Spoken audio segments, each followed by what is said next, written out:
ડ્રગ્સનું દૂષણ દિવસે ને દિવસે રાજ્યમાં ઘર કરી રહ્યું છે ત્યારે ગૃહ રાજ્યમંત્રી હર્ષ સંઘવી એક કોલેજના પદવીદાન સમારોહમાં ડ્રગ્સથી દૂર રહેવાની અપીલ કરી છે. અમદાવાદની સેન્ટ ઝેવિયર્સ કોલેજમાં પદવીદાન સમારોહમાં સંઘવી કોલેજના વિદ્યાર્થીઓને સંબોધતા જણાવ્યું છે કે તમે બધું જ એન્જોય કરજો પણ ડ્રગ્સની નજીક ન જતા તેવું નિવેદન આપ્યું છે.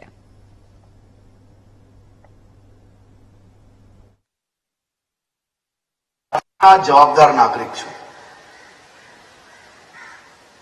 ફેશન્સ અને સોશિયલ મીડિયાના જમાનામાં મારી આપ સૌને વિનંતી છે કે તમે તમારી લાઈફમાં બધું એન્જોય કરો,